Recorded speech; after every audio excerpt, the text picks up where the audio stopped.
سلامتی ہے ان آنکھوں پہ جو ہدایت پہ نظریں جمائے بیٹھی ہیں، ان کانوں پہ جو ذکر خیر کے منتظر رہتے ہیں، اور ان قدموں پہ جو ہدایت کی راہ پہ گامزن ہیں۔ السلام علیکم، پروگرام گامدی میں خوش آمدید۔ ناظرین، نہ تھا کچھ تو خدا تھا، کچھ نہ ہوتا تو خدا ہوتا، ڈبویا مجھ کو ہونے نے، نہ ہوتا میں تو کیا ہوتا۔ غالب نے اس شعر میں اس سوال کو سمو دیا ہے جو صدیوں سے انسان کے لاشعور اور شعور میں پیوست ہے، یعنی وہ سوال انسان کی تخلیق کا جواز ہے، وہ بنیادی وجہ جس کے لیے خدا نے حضرت انسان کو پیدا کیا۔ اور اسی بنیادی وجہ پہ آج ہم اپنے شرکا اور محترم جاوید احمد غامدی کے مابین گفتگو کو آگے لے کر چلیں گے۔ غامدی صاحب، انسان کی تخلیق کا مقصد کیا ہے؟ اللہ تعالیٰ اپنی جنت کے لیے مکینوں کا انتخاب کر رہا ہے۔ قرآن مجید سے یہ معلوم ہوتا ہے کہ اللہ تعالیٰ نے یہ فیصلہ کیا کہ وہ ایک ایسی دنیا بنائے گا جو ابدی ہوگی، جس میں موت پر بھی موت طاری ہو جائے گی، جس میں ماضی کا کوئی پچھتاوا نہیں ہوگا، مستقبل کا کوئی اندیشہ نہیں ہوگا۔ ایک ایسی دنیا میں جہاں انسان اپنا ارتقاء ہمیشہ کے لیے جاری رکھ سکے۔ جب کسی مخلوق کے انتخاب کا موقع آیا تو اس کے لیے انسان کا انتخاب کیا گیا۔ اس کو بڑی ہی خوبصورت تمثیل میں قرآن نے بیان کیا ہے کہ ہم نے جب یہ فیصلہ کیا کہ ہم ارادہ و اختیار کی امانت پیش کریں تو ہم نے پہاڑوں کے سامنے اس کو رکھا، زمین و آسمان کے سامنے رکھا۔ یہ انسان تھا جس نے آگے بڑھ کر اس کو اٹھا لیا، اور یہی وجہ ہے کہ سب سے بڑا شرف بھی اسی کو ملنے والا ہے کہ یہ خدا کی ابدی جنت کا مکین ہو جائے گا۔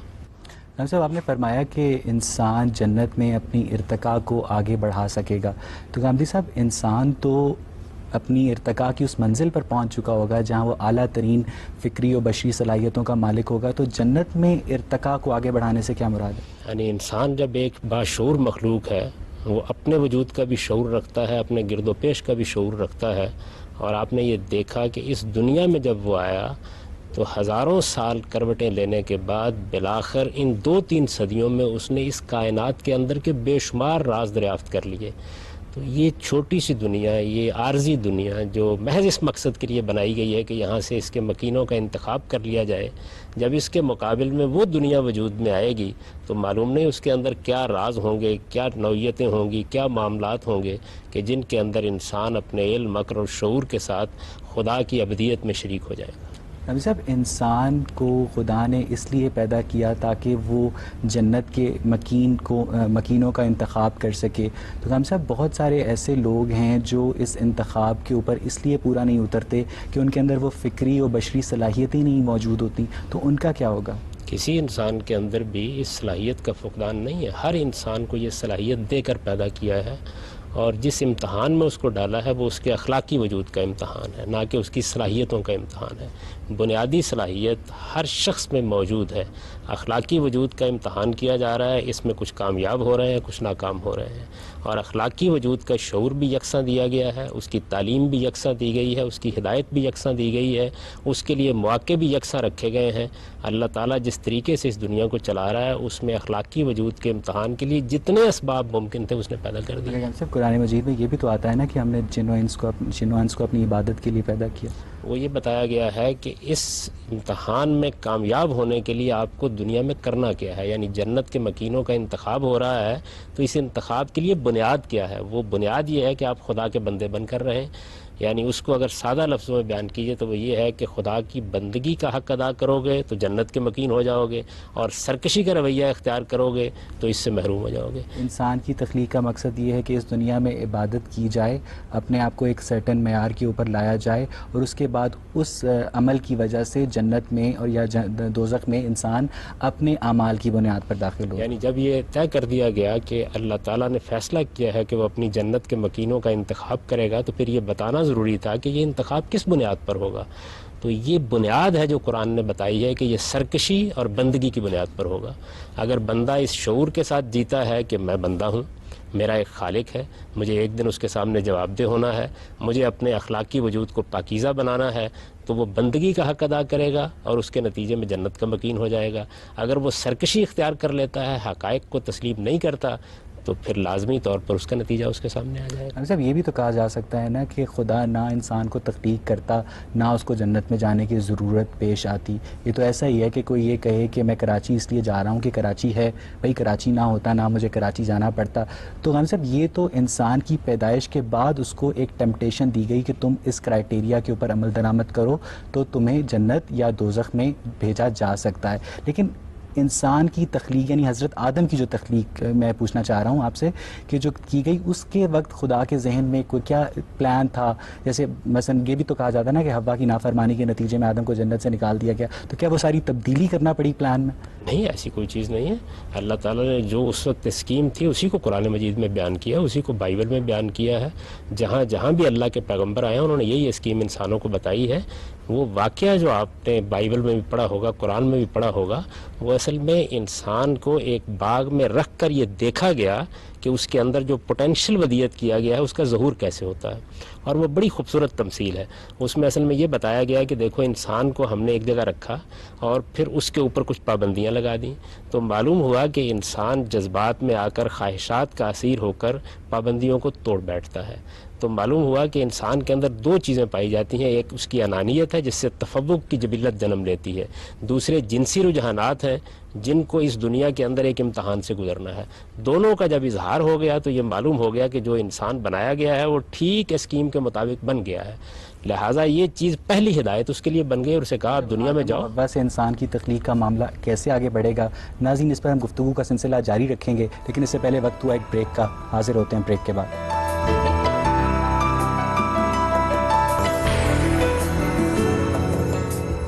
بریک کے بعد خوش آمدید. ہم سب بات ہو رہی تھی آدم و حوا کی پیدائش سے آگے انسان کا جیسا ظہور ہوا اس کائنات میں. تو ہم سب آپ فرما رہے ہیں کہ خدا نے انسان کو، آدم و حوا کو جنت میں رکھ کر اس کی ڈائمنشنز کو، اس کی اسپیسیفیکیشنز کو اسرٹن کیا کہ جس اسکیم کے مطابق میں نے اس کو بنایا تھا یہ ویسا ہی ہے، اور اس کے بعد اس کو کیا کہتے ہیں زمین پر آنے دیا گیا. اور جیسا کہ اقبال نے بھی لکھا، کھول آنکھ زمیں دیکھ، فلک دیکھ، فضا دیکھ، مشرق سے ابھرتے ہوئے سورج کو ذرا دیکھ. تو ہم سب کیا جو پھر حوا کی اور آدم کی نافرمانی کا قصہ ہمیں سنایا جاتا ہے کہ اس کے نتیجے میں، اس کی پاداش میں انہیں جنت سے نکالا گیا، تو وہ کیا تمثیلی ہے؟ قرآن مجید تو یہ نہیں کہتا کہ اس کی پاداش میں انہیں جنت سے نکالا گیا، وہ تو اس کے بالکل برخلاف یہ کہتا ہے کہ جیسے ہی ان کی فطرت کا ظہور ہو گیا ان پر بھی یہ بات واضح ہو گئی کہ ان کو کیا جبلتیں دی گئی ہیں، وہ کیسے کام کریں گی، اور ان کو احساس ہوا کہ انہوں نے حدود سے تجاوز کیا ہے. انہوں نے فوراً توبہ کی، اللہ تعالیٰ نے خود انہیں توبہ کے الفاظ القاء کیے، پھر ان کو برگزیدہ کیا اور ایک بڑے منصب پر فائز کر کے دنیا میں بھیجا. جس جنت کا ذکر آتا ہے وہ بھی اصل میں اسی دنیا کا ایک باغ تھا، اس کے اندر ان کو رکھا گیا، اسی زمین پر رکھا گیا. اس باغ میں ان کے لیے ضروری سہولتیں میسر تھیں تاکہ ان کی فطرت کے اندر جو دو بڑے داعیات ہیں، ایک انانیت جس کی بنیاد پر انسان دنیا کے اندر سرکشی اختیار کرتا ہے، دوسرے جنسی جذبات جو انسان پر بعض اوقات اتنا غلبہ پا لیتے ہیں کہ وہ اعلیٰ اقدار کو فراموش کر دیتا ہے. تو دونوں کا امتحان اس میں کر لیا گیا. تو ہم سب جب انسان جنت سے زمین پر آ گیا تو آپ فرما رہے ہیں کہ وہ جنت اسی زمین کا ایک حصہ تھی، تو یہ کیوں آتا ہے قرآن مجید میں کہ ہم نے آدم اور حوا کو جنت سے زمین پر اتارا؟ نہیں، دیکھیے بات یہ ہے کہ جنت عربی زبان میں باغ کو کہتے ہیں. یہ سیاق و سباق بتاتا ہے کہ اس سے مراد دنیا کا کوئی باغ ہے یا اس سے مراد وہ باغات ہیں یا باغ ہے جو قیامت کے بعد وجود پذیر ہوگا. تو اسی دنیا کا ایک باغ تھا، اور یہ قرآن مجید کی عربی زبان کا اسلوب ہے. اہبتو کہا جاتا ہے. مثال کے طور پر یہی لفظ جب مصر کے بارے میں بنی اسرائیل کو خطاب کیا گیا تو وہاں اہبتو مصر، مصر میں اتر جاؤ. تو اس کا کیا مطلب ہے کہ وہ کسی جنت سے مصر میں اتر رہے تھے؟ یہ زبان کا اسلوب ہے، اس کو نہ سمجھنے کی وجہ سے لوگ خیال کرتے ہیں کہ اترنے کا مطلب ہے کسی بلندی سے اترے ہوں گے. یہ بڑی دلچسپ گفتگو شروع ہو گئی. اس کا مطلب یہ ہے کہ مثلا تاریخ تبری میں پہلی جلد کے صفحہ نمبر 91 پر حضرت ابن عباس سے ایک روایت منسوب ہے جس میں بیان کیا جاتا ہے کہ آدم و حوا کی پیدائش سے پہلے زمین پر جنات رہتے تھے، اور پھر سورہ بقرہ کی 30ویں آیت کے مطابق جب خدا نے کہا کہ میں زمین پر اپنا ایک نائب بنانے والا ہوں تو فرشتوں نے کہا کہ نا یہ بہت زیادہ خونریزی کرے گا کیونکہ ان کو ارادہ و اختیار تم دے رہے ہو اللہ میاں، اور جو جنات ہیں وہ بھی ارادہ و اختیار کی وجہ سے فساد اور خونریزی کرتے تھے. تو ہم سب جب انسان جنوں کو ریپلیس کر کے اس دنیا میں اگر آئے اس روایت کے مطابق، اور انسان بھی فساد اور خونریزی سے باز نہیں آتے، تو کیا انسانوں کو بھی ریپلیس کیا جا سکتا ہے؟ اور کیوں خدا اپنی جو پروڈکٹ ہوتی ہے جس کو وہ بناتا ہے اسپیسیفیکیشن، اس سے وہ ڈیزائرڈ ریزلٹس اس طرح نہیں لے پاتا جس کی اسے توقع کی جا رہی ہے؟ یہ بات تو دیکھیے یہ مورخین اپنے طور پر بیان کر دیتے ہیں. قرآن مجید اس سارے قصے کو بڑی خوبی کے ساتھ بیان کرتا ہے، اس کی حکمت بتاتا ہے، اس میں اس طرح کی کوئی چیز نہیں ہے. اس میں یہ بیان نہیں کیا گیا کہ جنات کو معزول کر دیا گیا ہے، بلکہ بالکل برخلاف یہ بتایا گیا ہے کہ جس طرح فرشتے ایک مخلوق ہیں اور اس وقت بھی موجود ہیں، اسی طرح جنات بھی ایک مخلوق ہے، وہ اس وقت بھی موجود ہے، وہ اپنے دائرے میں کام کر رہے ہیں، فرشتے اپنے دائرے میں کام کر رہے ہیں، انسان اپنے دائرے میں کام کر رہے ہیں۔ بلکہ اگر آپ مادے کو دیکھیں تو وہ اپنی ٹھوس شکل میں بھی ہوتا ہے، وہ انرجی کی فارم میں بھی ہوتا ہے، اور وہ لائٹ یا نور کی صورت میں بھی ہوتا ہے۔ بظاہر یہ معلوم ہوتا ہے کہ تینوں سے اللہ تعالیٰ نے تین مخلوقات پیدا کر دی ہیں، فرشتے، جنات اور انسان۔ تو اس وجہ سے تینوں مخلوقات ایک ہی وقت میں کار فرما ہیں۔ چنانچہ قرآن تو ہمیں بتاتا ہے کہ جنات نہ صرف یہ کہ انبیاء علیہ السلام کی دعوت سے واقف ہوتے ہیں، ان کی طرف خود ان کے پیغمبر آتے ہیں، اور رسالت باب صلی اللہ علیہ وسلم کے زمانے میں انہوں نے قرآن کو سنا، اس پر تبصرہ بھی کیا ہے۔ تو ایسا تو قرآن مجید سے نہیں معلوم ہوتا کہ ان کو معزول کر کے یا دنیا سے ان کو جو کچھ بھی ذمہ داری دی گئی تو اسے فارغ کر کے انسانوں کو یہ دنیا کا اقتدار دیا گیا ہے۔ وہ اپنے دائرے میں ایک اختیار رکھتے ہیں، ہم اپنے دائرے میں ایک یہاں سے اختیار ایک تو بڑی دلچسپ بات ہوگی کہ یعنی فرشتے، جن اور انسان یہ تینوں ہی مادے کی مختلف علامات سے پیدا ہوئے ہیں، تو اس کا مطلب ہے ان کو مابعد طبیعتی کیا کہتے ہیں مخلوقات نہیں کہا جا سکتا؟ نہیں، کیوں کہنا ہے؟ اس کی وجہ یہ ہے کہ مخلوقات تو ساری کی ساری اسی دنیا سے متعلق ہے، اس کے ماورا تو صرف ذات خداوندی ہے۔ ذات خداوندی کسی مادے سے تخلیق نہیں ہوئی، اس کی ذات کے بارے میں ہم کوئی علم نہیں رکھتے، وہ آپ سے آپ ہے، اس کا کوئی خالق نہیں ہے، اس کی ذات ہماری گرفت میں بھی نہیں آتی۔ لا تدرک الابصار کی قرآن مجید نے تمثیل اختیار کی، اس کی مثال بھی کسی چیز سے نہیں دی جا سکتی۔ چنانچہ قرآن کہتا ہے لیس کمثلہ شیء، باقی مخلوقات جتنی ہیں ان کو ہم سمجھ بھی سکتے ہیں، قرآن مجید کے اشارات سے سمجھ سکتے ہیں، اپنے سائنسی تحقیق سے سمجھ سکتے ہیں، اپنے تجربے اور مشاہدے سے جان سکتے ہیں۔ ٹھیک ہے کام صاحب، یہاں سے ہم گفتگو کا سلسلہ آڈینس کی طرف لے کر چلیں گے۔ جی آپ پوچھیے۔ صاحب، آپ نے جب انسان کی تخلیق کا مقصد آپ سے پوچھا گیا تھا، آپ نے پہلے کہا کہ جنت کے لیے مقیم تیار کرنے کے لیے خدا نے بنایا، تو اس کے بعد پھر یہ بھی ایک بات سامنے آئی کہ خلیفہ ایک بنایا جائے گا دنیا کے لیے، تو اس میں تھوڑا سا کانٹرڈکشن نہیں آ جاتا کہ دو ڈیفرنٹ پرپزز سامنے آ جاتے ہیں؟ نہیں، دیکھیے جنت کے مکینوں کا انتخاب کرنا پیش نظر ہے۔ اب سوال یہ ہے کیسی مخلوق بنائی جائے اس کے لیے، تو وہ ایسی مخلوق ہو سکتی ہے اگر آپ نے انتخاب کرنا ہے جس کو ارادہ و اختیار دیا جائے۔ وہ آیت یہ بیان کرتی ہے کہ ہم نے زمین پر ایک ایسی مخلوق بنانے کا فیصلہ کیا جسے ہم ارادہ اور اختیار دیں گے۔ ارادہ و اختیار کس مقصد کے لیے دیا گیا ہے؟ اس مقصد کے لیے دیا گیا ہے کہ وہ سرکشی کرتے ہیں یا بندگی اختیار کرتے ہیں، یہ دوسری جگہ بتایا گیا۔ اور یہ سرکشی اور بندگی کا نتیجہ کیا نکلنا ہے؟ وہ نتیجہ یہ ہے کہ جنت کے لیے یا جہنم کے لیے انتخاب ہو جائے گا۔ تو یہ پوری بات ہے جو قرآن نے بیان کر دی ہے۔ جنت میں تو فرشتے بھی ڈالے جا سکتے تھے، وہ تو بندگی کرتے رہتے ہیں، تو انسان کا مطلب ایک جان بوجھ کے کانفلکٹ کریٹ کرنے والا مخلوق کیوں بنایا گیا؟ یہی بات یہ ہے کہ یہ تو فیصلہ خالق نے کرنا ہے۔ آپ کے والدین نے فیصلہ کیا کہ وہ آپ کی پیدائش کا اقدام کریں، کر دیا انہوں نے۔ اب اس کے بعد ہمیں تو یہ دیکھنا ہے کہ خالق نے یہ فیصلہ کس بنیاد پر کیا ہے۔ قرآن نے یہ بتایا کہ یوم تبدل الارض غیر الارض والسماوات، ہم یہ سارے سیاروں ستاروں کو جمع کریں گے، یہ ہم نے پہلے ہی بنا کے بکھیر دیے ہیں، اور پھر اس دنیا کے اندر جو ہم نے ایک مخلوق بنائی ہے اس کا انتخاب کریں گے۔ یہ جو انتخاب ہے یہ ہمیں بڑی رفعت دیتا ہے۔ اس کی وجہ یہ ہے کہ ہم نے خود اس کو حاصل کیا ہوگا۔ اللہ تعالیٰ تو دیکھیے بات یہ ہے کہ جس کو چاہتا جنت میں بٹھا دیتا، جس کو چاہتا جہنم میں ڈال دیتا، وہ خالق ہے، لیکن اس نے یہ فیصلہ کیا کہ ایک ایسی مخلوق وہ بنائے گا جو اپنے استحقاق پر خود محنت کر کے جنت کو حاصل کرے گی۔ کیا کہنے ہیں اس مخلوق کے کہ جو اس سارے مراحل سے گزرنے کے بعد اتنی اعلیٰ زندگی حاصل کرے گی۔ سر یہاں سے گفتگو کا سلسلہ آگے بڑھائیں گے، لیکن ناظرین اس سے پہلے وقت ہوا ایک بریک کا۔ جی آپ۔ دوسری بات یہ ہے کہ جو بات آ گئی کہ ایک انسان اپنے کس طرح برتاؤ کی بیسس پہ جائے گا جنت یا دوزخ میں، تو اس کے اوپر بھی کافی زیادہ آ جاتا ہے کہ وہ لوگ جو نبیوں کے زمانے میں تھے، وہ لوگ ان کا کرائٹیریا کافی مختلف ہوگا ہم لوگوں کے بارے، کیونکہ ہمارے وقت تو نبوت ختم ہو چکی ہے، تو اب ہم لوگوں کے لیے وہ کافی مشکل نہیں ہو جاتا آج کل کی دنیا میں اس طرح کا اس سٹینڈرڈ پہ اترنا؟ جب لوگوں کے سامنے نبی ہوتے تھے تو اس وقت کافی ڈیفرنٹ ہوتا ہوگا، مطلب فالو کرنا خدا کو یا بہتر ایک انسان بننا۔ تاریخ تو یہ بتاتی ہے کہ اس وقت زیادہ مشکل ہوتا ہے۔ چنانچہ آپ قرآن مجید میں جو نبیوں کی تاریخ بیان ہوئی ہے اس کو پڑھیے تو یہ واضح ہو جائے گا کہ زیادہ تر لوگوں نے انکار کر دیا۔ آج کے زمانے میں اگر آپ دیکھیے زیادہ تر لوگ اقرار کر رہے ہیں، زیادہ تر لوگ مان رہے ہیں۔ سیدنا نوح علیہ السلام کے بارے میں معلوم ہوتا ہے کہ 950 سال کی جد و جہد کے بعد اتنے ہی لوگ ایمان لائے کہ ایک کشتی میں سوار ہو سکتے تھے۔ صالح علیہ السلام کے بارے میں معلوم ہوتا ہے کہ چند لوگوں کو لے کر نکلے۔ لوط علیہ السلام کے بارے میں معلوم ہوتا ہے کہ بیوی بھی ساتھ دینے کے لیے تیار نہیں ہوئی۔ تو اس وجہ سے تاریخ کا تجربہ تو یہ بتاتا ہے کہ ہر دور میں انسان کے لیے اللہ تعالیٰ ایسے حالات پیدا کرتا ہے کہ وہ سلامتی طبع کے ساتھ چیزوں کو دیکھے تو وہ سرکشی سے نکلتا ہے. یہ سب وہ لوگ ہیں جن کو سرکشی کی سزا دی گئی ہے اور اسی دنیا میں ان کو سزا ملی. تو انسان کے اندر اصل میں بنیادی چیز کیا ہے؟ اس کی انانیت. یہ انانیت ہے جو خدا کے سامنے جھکنے کے مقابلے میں کھڑی ہو جاتی ہے. اگر وہ خدا کی معرفت حاصل کر لے اور اپنی بندگی کا احساس کر لے تو سرکشی سے نجات حاصل کر لیتا ہے. جیسے ہی سرکشی سے نجات حاصل کرتا ہے اس کے بعد آج چاہے حقیقت کو سمجھنا 10 لمحے نہیں لگتے سمجھنے میں، اور پیغمبروں کے زمانے میں چاہے تب بھی کوئی وقت نہیں لگتا. آپ کو معلوم ہے کہ پیغمبروں کے زمانے میں ابو جہل تھا، پیغمبروں کے زمانے میں فرعون تھا، پیغمبروں کے زمانے میں شداد تھا، اور قریش مکہ کے اندر رسالت مآب صلی اللہ علیہ وسلم نے 13 سال بسر کیے. ساتھ لے کر جتنے لوگوں کو نکلے تھے وہ 200-250 سے زیادہ نہیں تھے. لیکن غامدی صاحب نبوت کے وقت معجزے بھی تو ہوتے تھے. آج بھی ہوتے ہیں. سب سے بڑا معجزہ تو خود قرآن مجید ہے، اس وقت بھی دنیا میں موجود ہے. آپ سوچئے ذرا تھوڑی دیر کے لیے کہ 14 صدی پہلے ایک کتاب نازل کی گئی. بظاہر اگر دیکھیں دنیا کی نگاہ سے تو ایک ایسے شخص پر نازل کی گئی کہ جس کے بارے میں یہ کہا جاتا ہے کہ وہ امی تھا، اس کا کوئی علوم کا پس منظر نہیں تھا، وہ یونان اور روما میں پیدا نہیں ہوا، عرب کے صحراؤں میں اس نے پرورش پائی، اور اس پر ایک ایسی کتاب نازل ہوئی کہ 14 صدیاں گزر گئی ہیں اور اس کے ایک حرف کے بارے میں بھی یہ نہیں کہا جا سکتا کہ سائنس کی تحقیق نے، علم کی ترقی نے، دنیا کے تجربات نے اس کی کوئی چیز غلط ثابت کر دی. غالب صاحب اب بات یہ ہے کہ ایک حدیث میری نظر سے گزری صحیح بخاری کی، جس کے مطابق ہر 1000 میں سے 999 لوگ دوزخ میں داخل ہوں گے. پھر ایک قرآن مجید کی بھی آیت ہے جس میں یہ کہا گیا، ہمیں بتایا گیا کہ خدا دوزخ کو جنوں اور انسانوں سے بھر دے گا.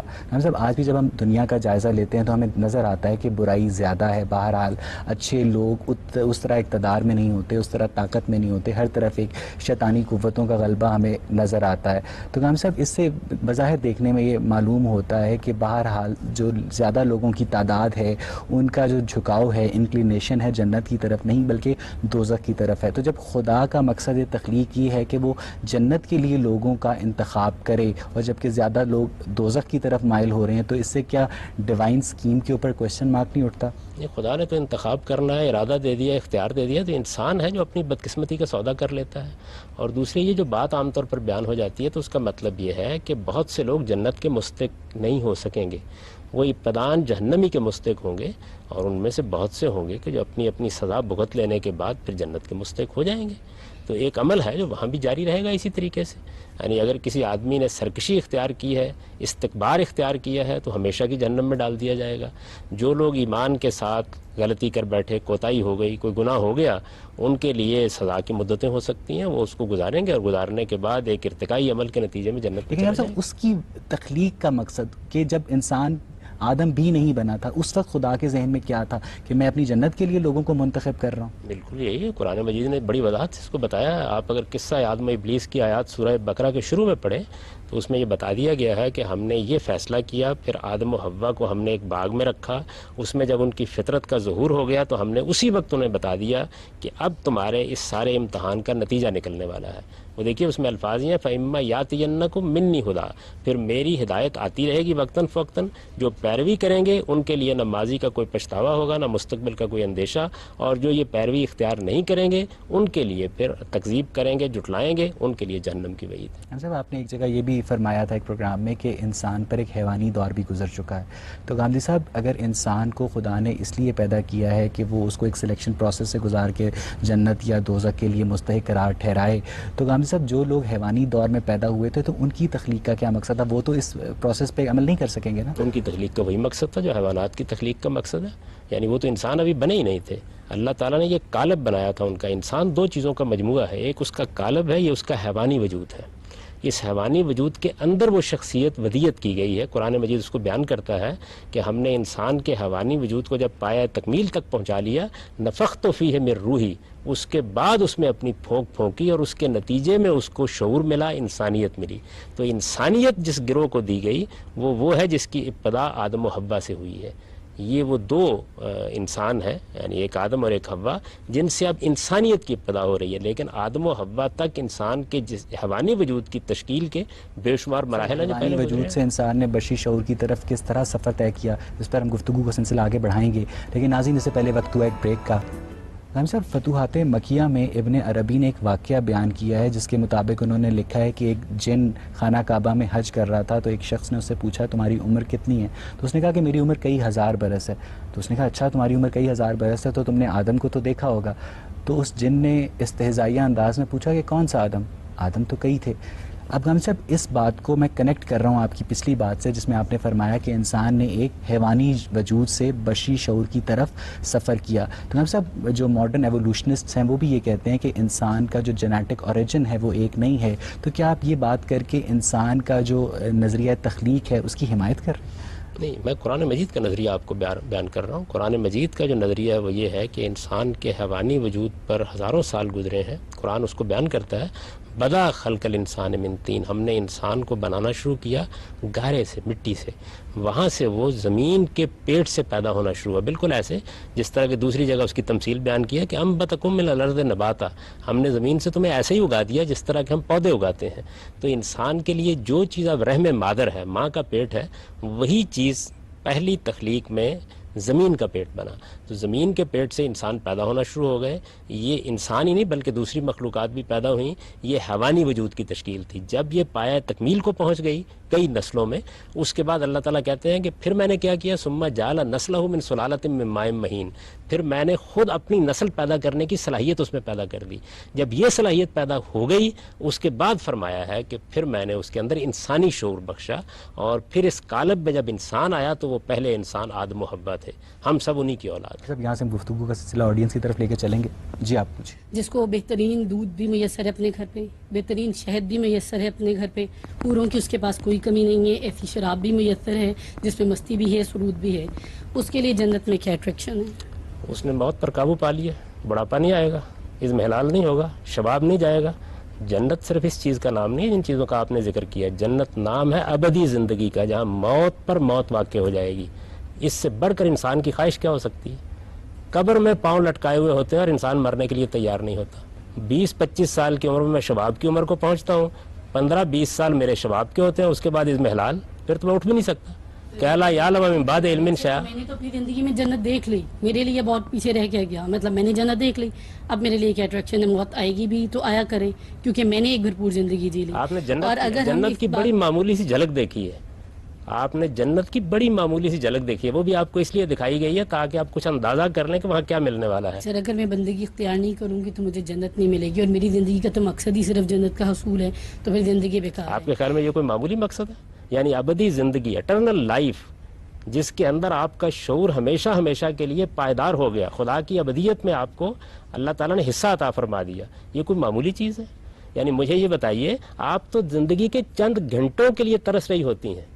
یہ آپ کے ہسپتال، یہ آپ کی طب، یہ آپ کی جد و جہد، یہ آپ کی کاوشیں، یہ آرام کی خواہش، یہ آپ کا پڑھنا، یہ آپ کا اٹھنا، یہ آپ کا زندگی کی جد و جہد کر کے مال کمانا، یہ دنیا میں فساد پیدا کرنا کس لیے ہے؟ چند دن کی زندگی کی لذت کے لیے. تو میں تو آپ کو نوید دے رہا ہوں ابدی زندگی کی لذت. ٹھیک ہے ہم سب. جی آپ پوچھیں.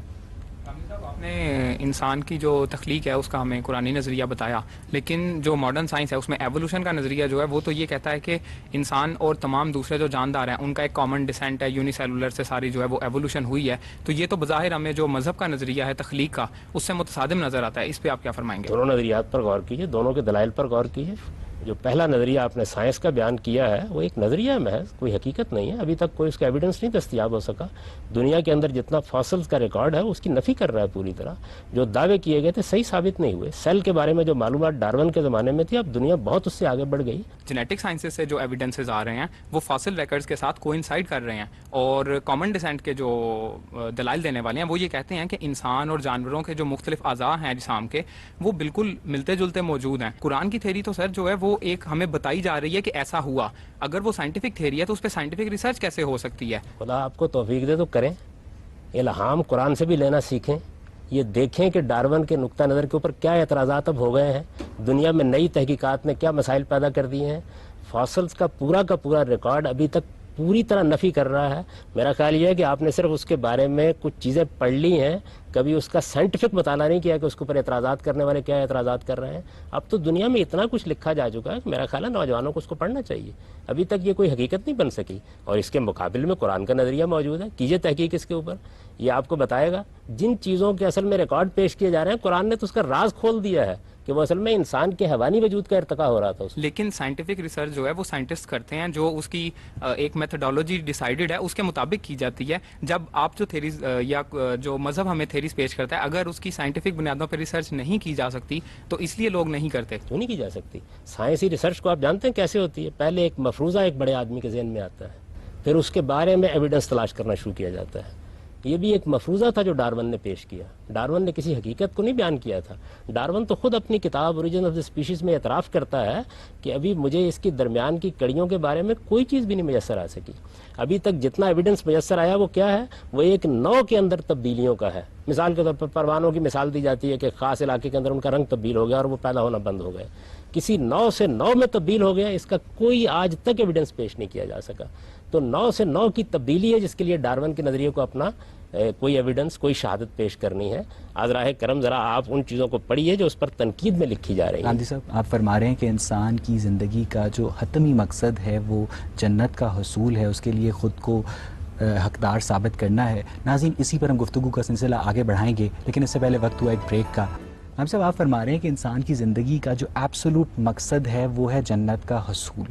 جس جنت کا مذہب ہمیں کیا کہتے ہیں, ہمیں اس کا نقشہ کھینچتا ہے, اس میں تو ایک ایسے لگتا ہے کہ جیسے وہاں صرف بشر جو کیا کہتے ہیں جبلی وجود ہے, حیوانی وجود ہے, انسٹنکٹیو وجود ہے کہ وہاں دودھ اور شہد کی نہریں ہیں, وہاں حوریں ہیں. اس کی تسکین کے لیے تو کافی سامان موجود ہے جو اس کا حیوانی وجود ہے, جو اس کا انسٹنکٹیو بینگ ہے, لیکن اس کے جو بشری شعور ہے, جو اس کی انٹلیکچوئل سینس ہے, وہ کیا متاثر نہیں ہوگی؟ کیا وہ جمود کا شکار نہیں ہوگی؟ جب جس خدا نے عارضی دنیا بنائی ہے اس نے آپ کو یہاں جمود کا شکار نہیں ہونے دیا, تو جو ابدی دنیا بنائے گا, کیا عقل یہ نہیں کہتی کہ آپ اس عارضی دنیا میں جتنا تنوع, جتنی جدت, جتنی ندرت, جتنے ارتقاء کے مواقع اس نے پیدا کر دیے ہیں, قیاس کریں کہ وہ خداوند جب ابدی دنیا بنائے گا تو کیا بنا ڈالے گا؟ یعنی اس دنیا کے اوپر قیاس کریں گے نا. علم کی بنیادی اصول یہی ہوتا ہے کہ جو آپ کے سامنے موجود ہے, یہ دیکھیں وہ کیا ہے. عارضی دنیا ہے, موت تعاقب کر رہی ہے, 20-25 سال کے بعد بڑھاپا آ جاتا ہے, خواہشیں پوری نہیں ہوتی, آرزویں دم توڑ دیتی ہیں. اس سب کچھ کے باوجود اتنی لذت پیدا کر دی ہے, اتنی کشش پیدا کر دی ہے کہ کوئی چھوڑنے کے لیے تیار نہیں ہوتا. ٹھیک ہے گام صاحب جی, آپ پوچھیں. حدیث میں غالباً ایک روایت اس طرح سے ہے کہ حضرت موسیٰ نے حضرت آدم پہ کوئی اعتراض کیا تھا کہ آپ کے نکلنے کی وجہ سے جنت میں ہمیں یہ سب کچھ بھگتنا پڑ رہا ہے. اس کے جواب میں آدم نے غالباً یہ فرمایا تھا کہ مجھے اس بات کا تانا دیتے ہو جو میرے بس میں نہیں تھی. میں اس کا مفہوم کچھ اس طرح سے, تو وہ اس کا مطلب اشارہ اس طرف ہے کہ جو انسان آدم صاحب جنت سے جب نکلے تو وہ غلطی تھی اور اس کی سزا کے چکر میں یہ باقی تمام سلسلہ شروع ہوا. دوسری بات یہ کہ سر انسان کے آپ جمود کی بات کرتے ہیں کہ جمود کا شکار نہیں ہے, کیا انسان ازل سے جمود کا شکار نہیں ہے؟ انسان کبھی خدا نہیں بن سکتا. اگر میں کبھی سوچوں تو میں خدا نہیں بن سکتا, جو کہ ایک آپٹیمم بینگ ہے. اب میں ارتقاء میں جتنی مرضی منزلیں طے کرتا چلا جاؤں, میرے آخر تو کچھ نہیں ہے. وہی ایک حقیقت ہے, وہ میں اب مان لوں, وہ میں ایسے 50,000 سال بعد مان لوں, وہ میں جنت میں جا کے مان لوں, خدا تو ہے. جی ہم تو میں تو رک گیا ایک جگہ پہ آ کے. جی ہم صاحب, پہلی بات کے جواب میں یہ گزارش ہے کہ جب قرآن مجید ہمارے پاس موجود ہے اور وہ یہ بتا رہا ہے کہ انسان کی تخلیق کس طریقے سے ہوئی ہے, اس کا مقصد کیا ہے, پیش نظر کیا ہے, اور بڑی وضاحت سے بیان کر رہا ہے, اس کے بعد روایت کی حیثیت کیا ہے, اس کو قرآن کی روشنی میں دیکھا جائے گا. روایات انسانوں سے انسانوں تک پہنچی ہیں. پیغمبر صلی اللہ علیہ وسلم نے کیا فرمایا تھا, بات کیا بن گئی, کیا صورت اختیار کر گئی, محققین جانتے ہیں کہ اس میں کتنی کچھ مراحل آتے ہیں. تو ہمیں جن معاملات میں قرآن نے ایک ہدایت دے دی ہے وہ اللہ کی کتاب ہے, پیغمبر نے جن الفاظ میں اسے پیش کیا انہی میں محفوظ ہے. اس کے بعد کسی چیز کی کوئی اہمیت نہیں ہے. ہر روایت کے بارے میں محدثین کا متفقہ اصول ہے کہ اس کو خود قرآن کی روشنی میں دیکھا جائے گا. دوسرے سوال کے جواب میں عرض کروں گا کہ دیکھیے, میں نے جمود کا ذکر قیامت کے بعد کی زندگی کے بارے میں کیا ہے. اس دنیا کے اندر تو انسان کو عارضی طور پر بھیجا گیا ہے, یہاں تو بے شمار مسائل ہیں جن کے اندر وہ زندگی بسر کرتا ہے. ان کا سوال یہ تھا کہ کیا وہاں ہم جمود کا شکار نہیں ہو جائیں گے؟ تو میں نے عرض کی ہے کہ یہ دنیا کی زندگی جو عارضی طور پر ہے, اس میں تو ایک لمحہ بھی جمود کا نہیں آتا, ہر لحظہ اضطراب ہے. دنیا کی زندگی تو عارضی تو دنیا کی زندگی بھی نہیں ہے ان لوگوں کے لیے جو مومنین ہیں, کیونکہ ان کی سیلف تو آگے چلی گئی. اب یہ وجود نہ گیا تو نہ گیا, سیلف تو کنٹینیو کر گئی نا. تو عارضی تو ان لوگوں کے لیے جو آگے نہیں جائیں گے, جو آگے چلے جائیں گے ان کے لیے تو عارضی یہ بھی نہیں ہے. آگے سبھی جائیں گے, ایسا نہیں کہ صرف مومنین جائیں گے, مطلب وہ جنت میں آگے ماننے والے بھی جائیں گے, نہ ماننے والے بھی جائیں گے. قرآن مجید تو یہ کہتا ہے کہ ایک ایک شخص کو یا ایھا الانسان انک کادح الی ربک کدحا, آپ ہر لحظہ, ہر لمحہ, ہر دن پروردگار کی طرف بڑھ رہے ہیں. تو اس وجہ سے وہاں تو آپ کو جانا ہے, مجھے بھی جانا ہے, ہر ایک کو جانا ہے. اس کی سپریم کیا ہے, ہم کہاں تک بڑھیں گے؟ وہاں تک جہاں تک ہمارا پروردگار چاہے گا ہم اپنے حدود پہچانیں. یہ کیا صورتحال ہے کہ ایک بکری ایک بھیڑ اپنے حدود سے تجاوز کر کے انسان بننا چاہے اور انسان اپنے حدود سے تجاوز کر کے خدا بننا چاہے. انسان کے لیے اصل علم یہ ہے کہ اپنے حدود کو پہچان کر اپنی تخلیق کے اوپر غور کرے. ڈارون کا افسانہ اپنی جگہ، حقیقت واقعہ تو یہ ہے کہ بکری آج سے صدیوں پہلے بلکہ کروڑوں سال پہلے بھی ایسے ہی موجود تھی، آج بھی ویسے ہی موجود. اس میں چیز ہے، میں نے ایک فائنل ٹیم کا انتخاب کرنا ہے تو میں اس سے پہلے کچھ ٹیسٹ ٹیموں کی امتحان لیتا ہوں. اب یہ تو میں انسان ہوں، مجھے نہیں پتا کہ اچھا کھلاڑی کون ہے برا کھلاڑی کون ہے. میں امتحان لیتا ہوں تاکہ ایک اچھی ٹیم بنا لوں. اب خدا کے ساتھ یہ معاملہ نہیں ہے. خدا کو پتہ ہے کہ اچھا انسان کون ہے برا کون ہے، کس نے کیا کرنا ہے. تو کیا یہ بہتر نہیں تھا خدا کے لیے کہ ہم جیسے گناہ گاروں کو جنہوں نے دوزخ میں چڑھنا ہے ان کو نکالیں؟ بھائی دوزخ بھرنے کی کیا ضرورت ہے؟ آپ جنت ہی رکھیں، اس میں فائنل جو ڈالنے ان کو ڈال کے ختم کریں سلسلہ. یہ تو آپ نے اپنی کمزوری کا اعتراف کر لیا، اور آپ نے ہم جیسے سارے انسانوں کو گناہ گار کیوں کہہ دیا؟ دنیا میں انبیاء ہیں، صدیقین ہیں، شہداء ہیں، صالحین ہیں، اس انتخاب میں کامیاب ہوئے ہیں.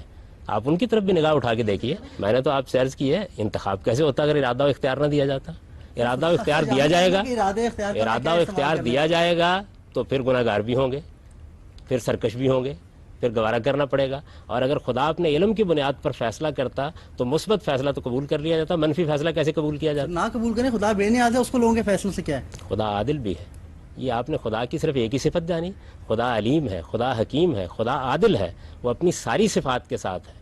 وہ بے نیاز ہے، وہ بے نیاز ہے اس معنی میں کہ اسے کسی کی ضرورت نہیں ہے، لیکن وہ علم و حکمت کے ساتھ دنیا کے ساتھ معاملہ کر رہا ہے. اس وجہ سے وہ عدل کے خلاف، حکمت کے خلاف کیسے کر سکتا ہے؟ اگر کسی انسان کو وہ جہنم میں ڈال دیتا اپنے علم کی بنیاد پر تو وہ کھڑا ہو کے کہہ سکتا تھا کہ مجھے تو موقع ہی نہیں دیا آپ نے. ٹھیک ہے سر. خدا کہ انسان کا بنیادی مقصد یہ ہے کہ وہ جنت جائے، اور ہم مسلمانوں اور ایک سلیکشن پروسیس سے بھی گزریں گے اس جنت میں جانے کے لیے. تو ہم مسلمانوں کو تو چلے یہ خوش قسمتی ہے کہ ہمیں پتہ ہے کہ وہ کیا ہم نے چیزیں کرنی ہیں جس پہ ہم پورے ہوئیں گے تو ہمارا سلیکشن ہو جائے گا اور ہم جنت میں چلے جائیں گے. تو کیا یہ جنت صرف مسلمانوں کے لیے ہے یا غیر مسلمانوں کے لیے بھی ہے؟ اگر غیر مسلمانوں کے لیے بھی ہے تو ان کا سلیکشن پروسیس ہم سے مختلف ہوگا یا ہماری طرح کا ہی ہوگا؟ ایک ہی معیار ہے، ایک ہی پر سب کو پرکھا جا رہا ہے. جتنے بھی لوگ جن کو آپ غیر مسلم کہتے ہیں ان کے کبھی آپ کتابوں کو پڑھیں، ان کے اہل علم سے ملیں، وہ سب اسی کی تمنا میں جی رہے ہیں. بائبل بھی یہی بیان کر رہی ہے، وید بھی یہی بیان کر رہے ہیں، قرآن بھی یہی بیان کر رہا ہے. تو وہ سب جنت کی دوڑ میں لگے ہوئے ہیں. ایسے تو نہیں ہے جیسے اگر آپ کہتے ہیں کہ خدا کی بندگی کو ماننا ہے تو بہت سے لوگ ہیں جو فری میسنریز بھی ہیں، وہ تو شیطان پرست ہیں. بہت سے لوگ ہیں جو ہندو بھی ہیں جو ایک سے زیادہ خدا کو مانتے ہیں، تو ان کی بندگی میں ویسی فرق آ جائے گا. تو پھر ان کے لیے جنت کا کوئی وجود نہیں ہے یا ان کے لیے جنت بنائی نہیں گئی ہے؟ جنت تو سب انسانوں کے لیے ہے. سب انسانوں کے لیے خدا نے جنت بنا دی، ارادہ و اختیار دیا. اس کے بعد بتایا کہ اس کا معیار کیا ہے. وہ ایک ہی معیار ہے، اور وہ معیار قرآن مجید نے بھی بیان کر دیا، بائبل نے بھی بیان کر دیا، تمام الہامی صحیفے بیان کرتے ہیں. وہ معیار یہ ہے کہ خدا کی سچی معرفت، اس کے حضور میں جواب دہی کا احساس اور اچھا عمل. یہ جو بھی کر رہا ہے، قرآن تو تمام مذاہب کا نام لے کے یہ کہتا ہے کہ مسلمان ہوں، یہودی ہوں، نصرانی ہوں، صابی ہوں، اس کے زمانے میں جتنے مذہب تھے سب کا ذکر کرنے کے بعد یہ کہتا ہے کہ ایک ہی معیار پر سب کو جانچا جائے گا.